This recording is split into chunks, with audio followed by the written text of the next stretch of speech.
Daniel Harper was still catching his breath when the officer's hand shoved him hard against the hood of the patrol car, the metallic slam echoing into the night like a judgment. Streetlights buzzed overhead, a faint hum weaving into the sound of his lungs struggling for air. But it was the officer's face, sudden, pale, and uncertain, that made the air feel heavier than steel. Because the officer had seen something no arrest should ever reveal.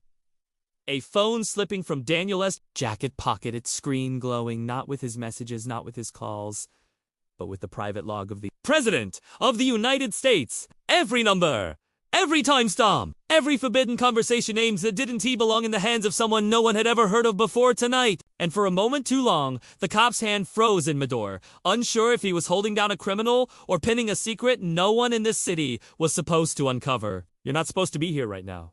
Staring at this moment like a window cracked into something meant to stay sealed. Think about it. Have you ever seen a man's face go from anger to fear in less than a second? Not because of a weapon, not because of resistance, but because he realized he might have touched something that could erase him. That was a look that settled in the officer's eyes. That same unease that makes your chest tighten when you feel you visa stumbled into the wrong room at the wrong time. Except tonight, it wasn't the wrong room. It was the wrong reality. Daniel whispered something then.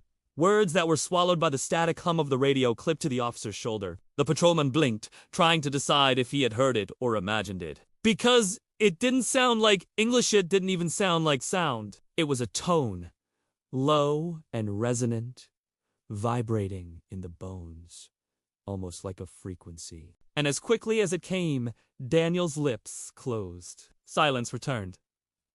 Except it didn't. Not really. Because, out of the officer's own radio, from a dead channel no dispatcher was on, came a single voice that should never have been possible. A man, long buried, his voice recorded only in history books, speaking through cheap police static like a ghost leaning across time. The cop dropped the phone. The call log lit brighter, the names scrolling without touch. Messages rewriting themselves as if history was being pulled apart right there on the street. Daniel didn't move. He didn't resist. He only looked at the officer with the quiet expression of someone who had been waiting for this exact moment his entire life. And then he asked the question, one so heavy, so sharp, it cut through the night air like glass shattering. Do you really think the president is still alive? The radio hissed louder. The streetlight above flickered once. And before the officer could even breathe a reply, Daniel Harper was gone. Vanished not into the shadows, not into the street, but as if he had been erased from the world entirely. And that's when the second phone began to ring from inside the officer's own pocket. A number glowed on the screen that made his throat close. The name was real. The timestamp was now. And the president was calling him. Do you want me to carry this forward into the next scene? Where the officer answers, or leave the cliffhanger hanging right here? The phone lit up in the officer's hand, and the name that glowed on the cracked screen was impossible to deny. President of the United States. No initials, no unknown number, no spam glitch. Just clean, clear, printed letters that seemed too solid for the haze around him. He could feel the vibration not only in his palm but in his teeth, like the sound was running straight into the marrow. His thumb hovered over the green button, his breath caught in the shallow space between fight and collapse. Somewhere in the back of his skull, he was already asking himself a question he didn't want answered. Asterisk, asterisk. When was the last time I remembered something clearly? Asterisk, asterisk, because in that frozen second, another thought wormed in one he hadn't felt since he was a child. The memory of his father's voice, rough and tired, leaning over him at night after a nightmare. Asterisk, don't trust the phones, son. They're not calling you. You're calling them. The memory was sharp, but two sharp edges that cut into him like it had been placed there, not lived. The ring cut out. Silence. Then 3 short beeps.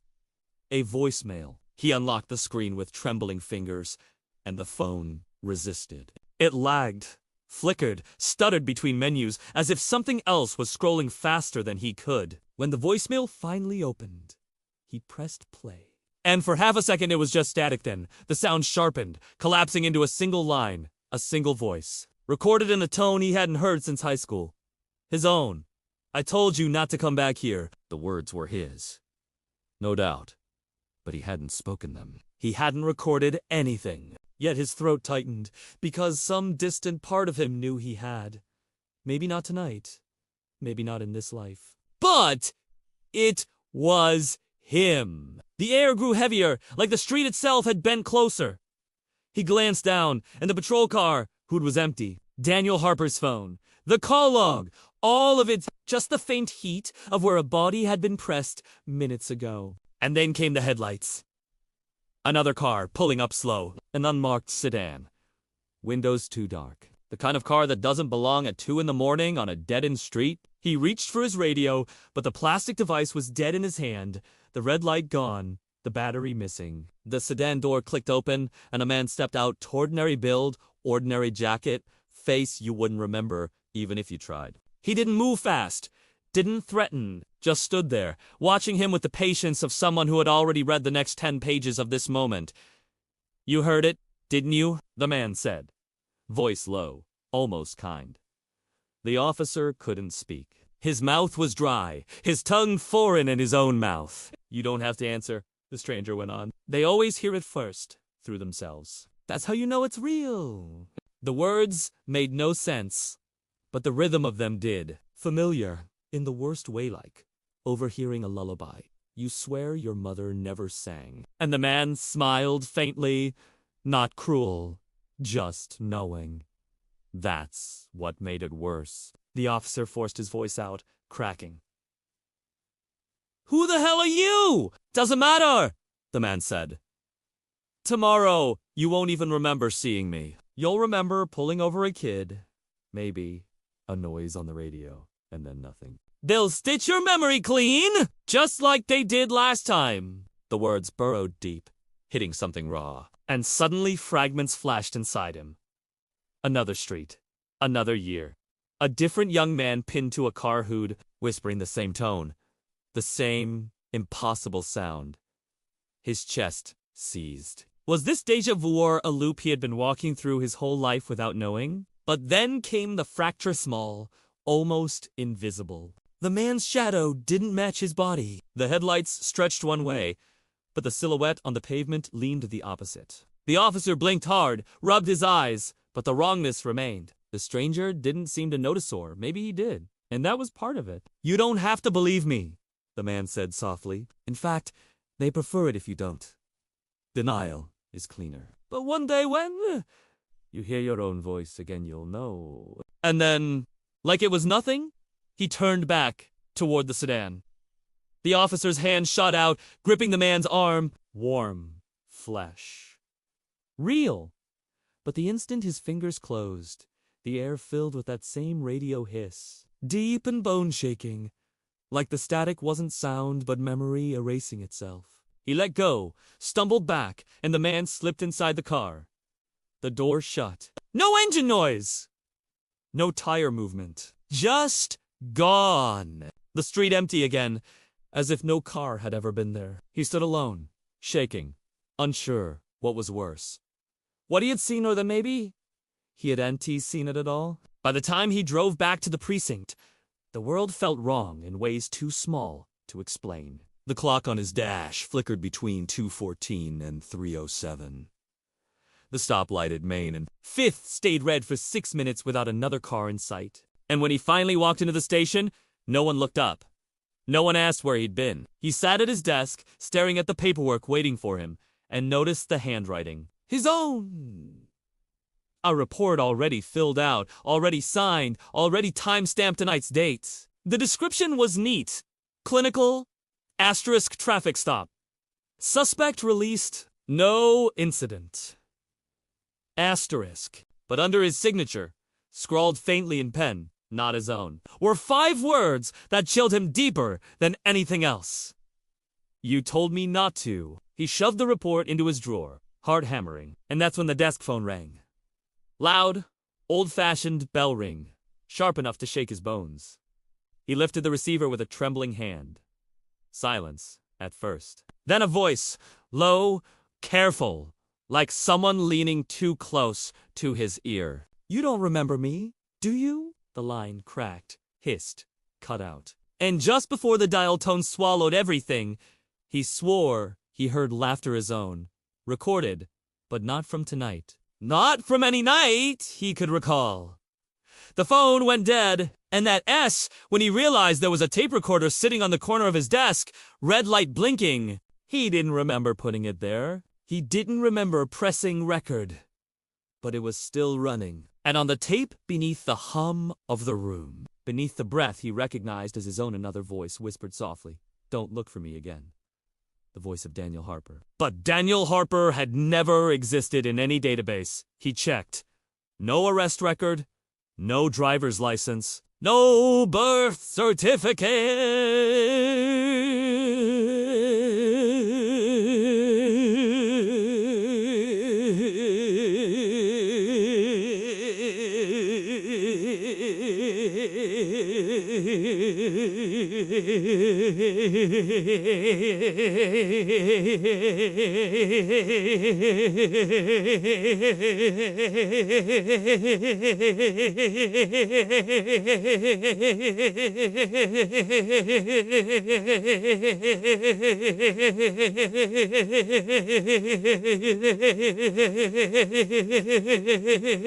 Just a name that had been placed in his mouth tonight like a curse. Would you like me to keep unraveling this into the deeper layers? This missing memories. Unreliable colleagues and a buried personal trauma. Hold this moment and let it breathe as a cliffhanger. He didn't sleep that night. He couldn't.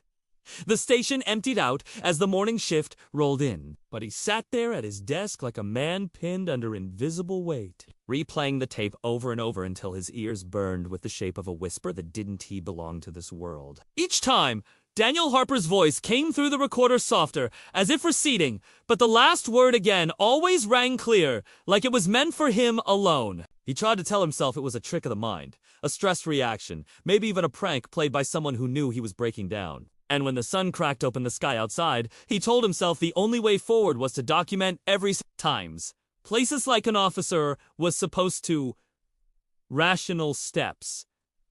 A record of reality. If he could put it on paper, it would hold still long enough to make sense. That was his first mistake. Because by late afternoon, the paperwork he thought he had been writing was already there. Every page, every signature, his handwriting only. It wasn't. The phrasing was wrong. Too neat, too stripped of detail, like whoever wrote it had known only the skeleton of what happened, but none of the flesh. He turned the pages, and his stomach hollowed. It was all here, already finished, stamped and logged, which meant either he had done it in a blackout haze, or someone else had written his memory before he lived it. That was when the idea of a memory glitch stopped being a theory and started becoming a possibility he couldn't shake. The false resolution arrived the way all dangerous answers do. Calmly, convincingly, with the comfort of reason wrapped around poison. Captain Rhodes called him into his office, a man built on gravel and smoke, the kind of superior who'd seen too many years to believe in ghosts or conspiracy. Rhodes slid a file across the desk, heavy with photographs and transcripts, and told him flatly, "You didn't see what you think you saw? Harper's a federal asset, undercover in a long-term operation. The phone, the log, all of it's staged. You weren't supposed to touch it, but since you did, I need you to sign this confidentiality report. That's all it is."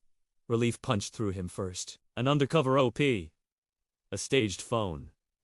A file thick enough to prove it. The narrative clicked into place, each fragment of doubt filed down smooth. It explained the vanishing act, the strange behavior, even the message on the tape recorder planted to test his reaction. He wanted to believe it so badly that his chest unclenched for the first time in hours. He told himself he had been dragged into a game too big for him, but not supernatural, not insane. Just government shadows and classified tricks! He was about to sign the paper when a single photograph slid loose from the folder.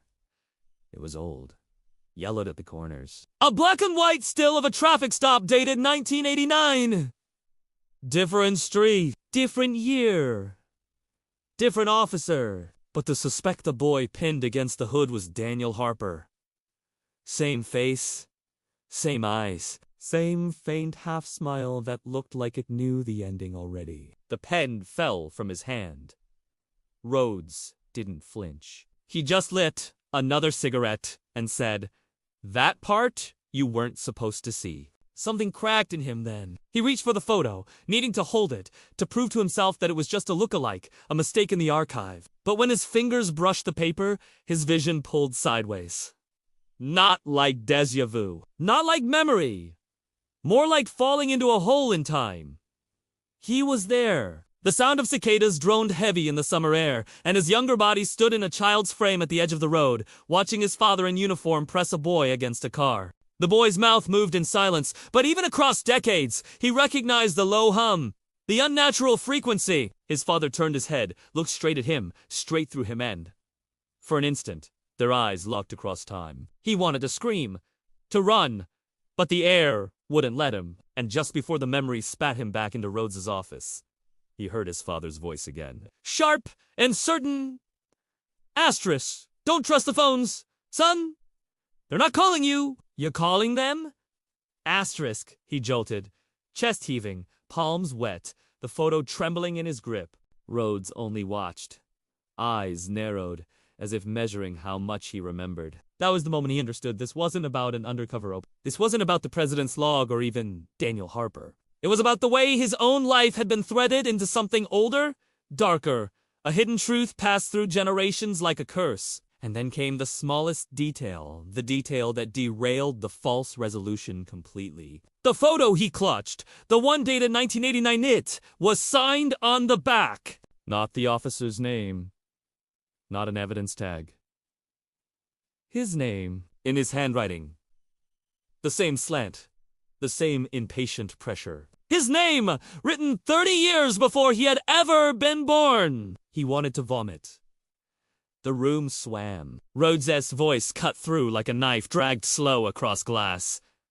You see now why the reports write themselves? From that point on, the air in the station felt poisoned.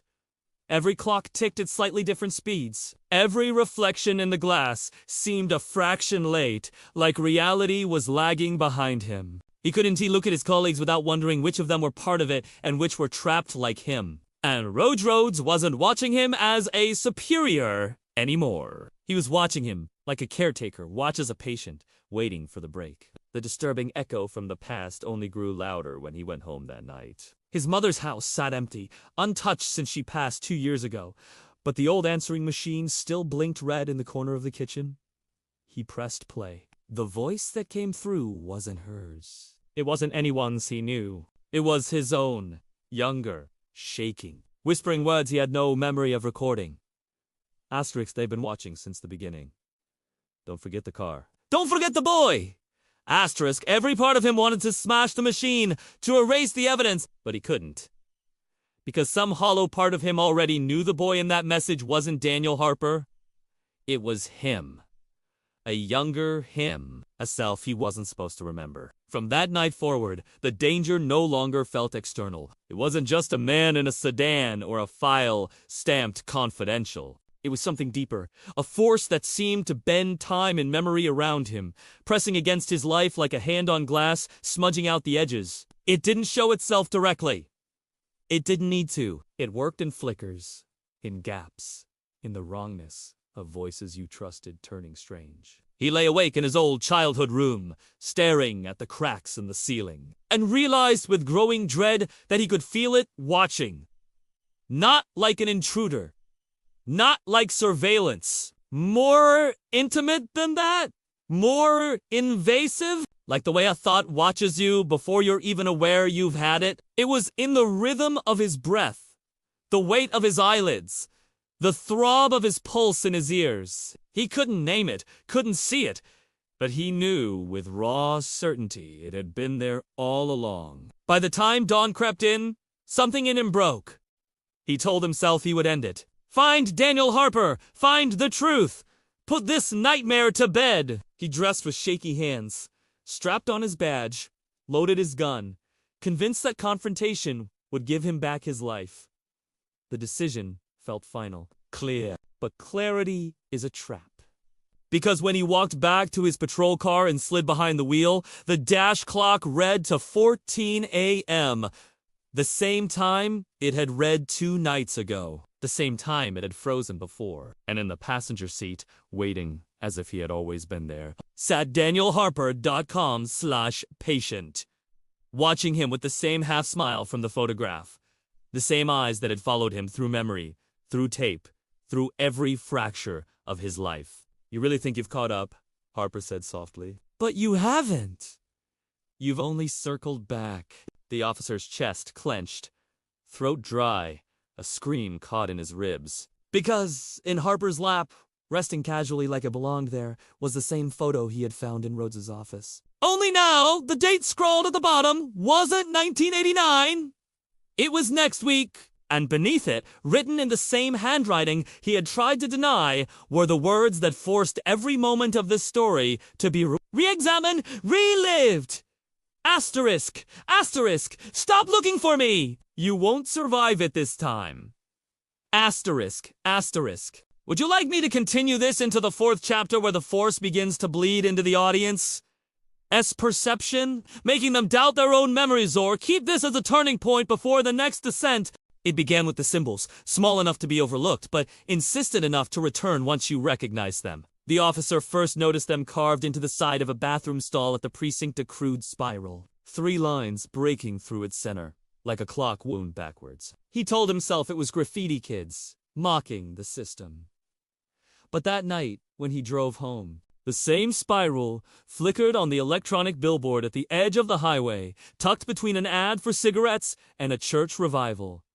No brand claimed it. No words explained it. Just a spiral, pulsing once like a heartbeat before the screen went black. He blinked and it was gone, but something in him knew it wasn't an accident. Something in him knew someone else had left it for him. That was the first confirmation he wasn't alone. The dreams began to stitch themselves in afterward. He dreamed of a room with no windows, no doors, only a long wooden table and 7 chairs. The table had carvings all down its lengths, the same spiral, etched deeper this time, grooved into the wood as if someone had spent years worrying the pattern in. He always woke before anyone sat at the chairs, but the feeling stayed with him, the knowledge that others had been there, waiting, watching. By the 3rd night, he realized he wasn't just dreaming he was meeting. He couldn't remember faces, but he remembered the weight of their presence. He remembered the heavy quiet of people who already knew what he was only beginning to touch.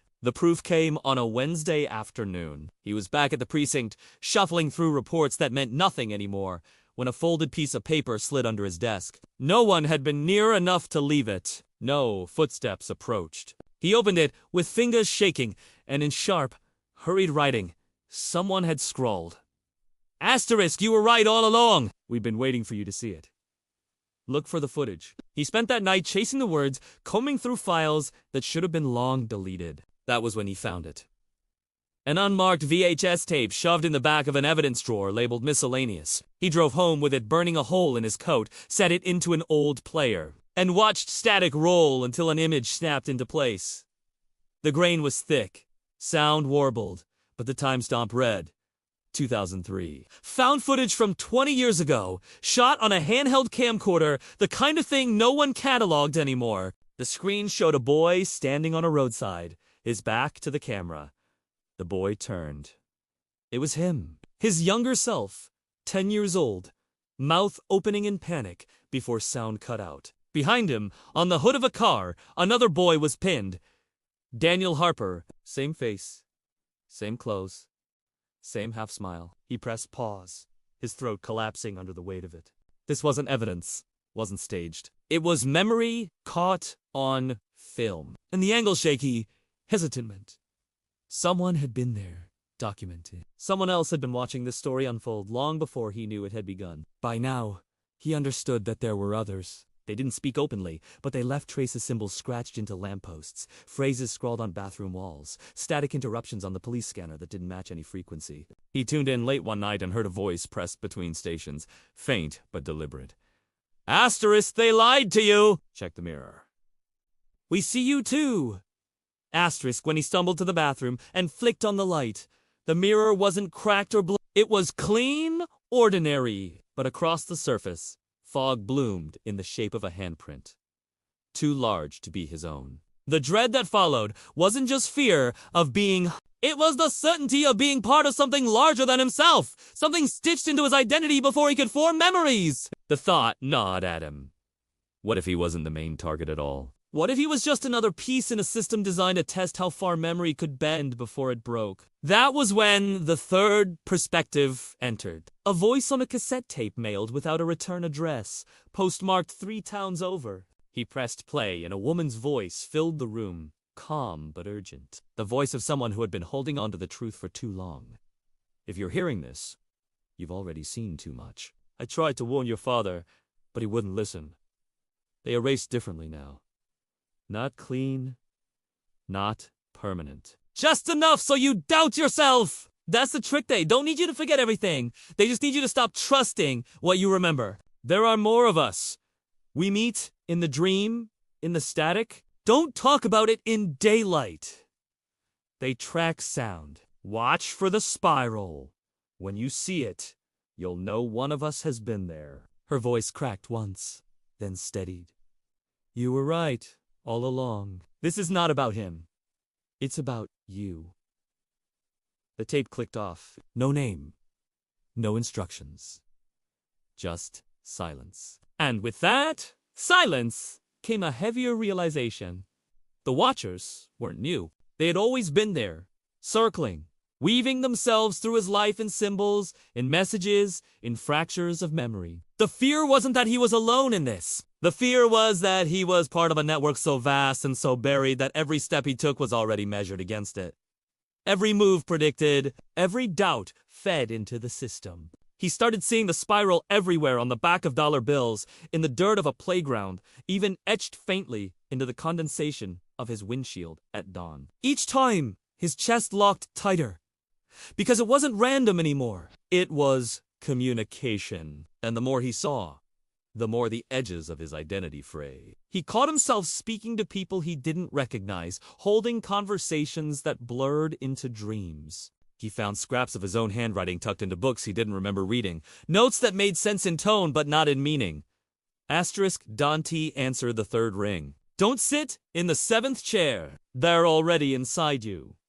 Asterisk by then, he knew the truth wasn't going to save him. It was only going to deepen the fracture.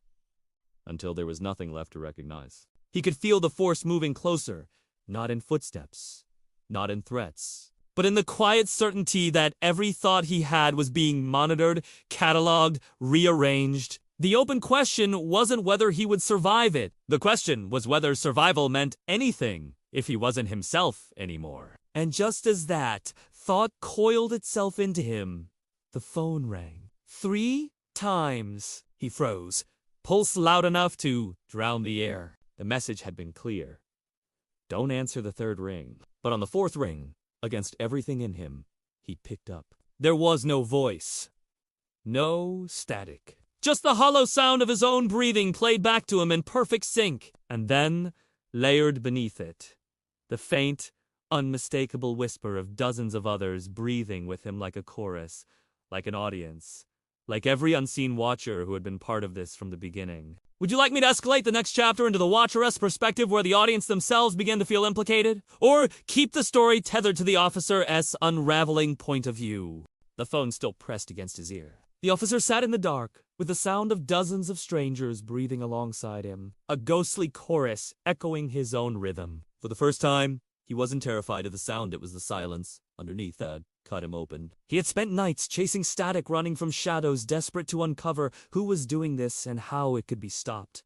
But now, with their breath tangled with his own, he realized the real question was never about who or how. It was asterisk. Why? Why him? Why this endless cycle of broken memories, repeated faces, spirals in places no one should notice? And the moment that thought touched him, he felt a collapse not of fear, not of logic, but of certainty itself. He dropped the receiver and stared at his own hands, like they were foreign. How many times had he trusted them, sworn by them, written reports, signed names, held evidence that proved reality? And yet, here they were, trembling like tools that belonged to someone else. He thought of his father, The old warning asterisk, don't trust the phones. Sun Oster scanned. For the first time, it didn't sound like paranoia. It sounded like a confession. Maybe his father had been through the same loop. Maybe they all had... Maybe father and son were just different versions of the same man, stitched into different years to play the same role again and again, until the memory fractured enough to let one of them notice. The realization hurt in a way he couldn't place. Because if that was true, then everything he called himself, his name, his choices, his life wasn't his at all. Just a container. Just a host. He sat at the desk, head in his hands, when the cassette tape from the anonymous woman slipped off the corner and clattered to the floor. He picked it up, ran his fingers over the plastic, and felt heat like it was alive, like it was waiting. He pressed play again. Her voice filled the room, the words the same as before, but now. In the fragile state he was in, he heard something else under her sentences. Not sound, not language. A hum? Like the tone Daniel Harper had whispered against the car. He leaned closer, pressing the recorder to his ear, and the hum bloomed until it filled his skull with unbearable weight. And then it broke. Suddenly. He was no longer in the precinct, no longer in the chair. He was standing in that windowless dream room, the long wooden table stretched before him. Only this time, the chairs weren't empty. They were filled. 7 figures, faceless yet familiar. Shadows wearing the posture of people he loved and people he feared. And every one of them turned to look at him with a silence so complete it nearly erased him. He wanted to scream, to demand answers. But when he opened his mouth, their voices came out of him. Not his. You are not crazy, they lied to you. The words rolled in unison. Heavy, final, undeniable. He clutched at his throat, trying to reclaim himself, but the voices poured through him, filling him with truths too jagged to hold. And then one figure at the far end of the table leaned forward, face still blank, but somehow he knew who it was. His father. Or maybe a memory of his father. Or maybe something older that had worn his father's body once. You were never supposed to know why, the figure said softly. Because knowing breaks the loop. Knowing is what kills you. Tears pressed hot against his eyes, unbidden. He hadn't cried in years. Not since burying his mother, not since watching his father waste away. And yet here he was, sobbing like a child in front of shadows. Because the truth was too much to carry. He had always known. Every spiral, every glitch, every whisper on the phonet had been his choice, long ago, to leave himself breadcrumbs. He had asked to be reminded, even if it destroyed him. When he finally blinked, the room was gone, and he was back in the precinct, face wet, heart pounding. The cassette tape was cracked on the desk, the tape inside spilling like entrails. The red recording light still blinked, but when he leaned closer, it wasn't capturing him anymore. It was capturing the breath of the chorus. Dozens, hundreds, maybe thousands. All watching. All waiting. He wanted to turn it off, to destroy it, but a thought froze his hand. What if those voices weren't strangers? What if they were the others those, trapped in their own loops, calling out through broken signals, reaching for him the only way they could? What if, by silencing them, he would be erasing himself? And then came the choice. The phone rang again. 1 ring.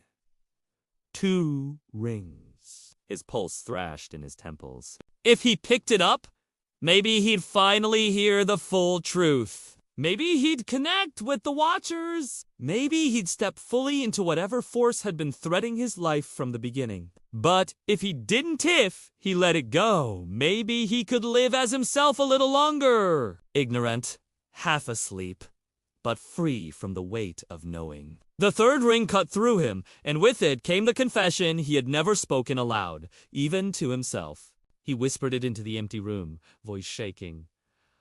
I'm scared of the truth. I don't want to disappear like him. But the phone kept ringing. 4, 5. And just when he thought he had decided to let it die, his hand moved on its own. He pressed the receiver to his ear, bracing for static. For Harper. For his father. for the watchers. Instead, he heard his own voice, but not the weary, trembling voice he knew. This was older, confident, certain. A version of himself that had been waiting across all of this. You can't wake up unless you admit you've been dreaming, the voice said. And you've been dreaming your whole life. The line went dead. He lowered the phone slowly, the room spinning, the edges of reality bleeding like wet ink. He understood then that the truth wasn't about who was watching or how they controlled him. The truth was that he had chosen this. Over and over. He had asked to be reminded, even if it tore him apart. Because some truths demand to be found, even if they ruin the ones who find them. The tape recorder clicked one last time. No whisper. No static. Just silence thick enough to choke. And in that silence, he finally asked the question out loud, the one he'd been running from since the beginning. What if I'm not me at all? No answer came. Just the echo of the spiral burned into his mind, curling tighter and tighter until it felt like the shape of his own thoughts. The video cuts to black. A final line hovers, fragile as breath. Maybe waking up is the most dangerous thing a human being can do. Thank you for watching. Don't forget to like, share, and subscribe for stories you were never meant to hear. Until next time. Remember, some truths don't want to be found.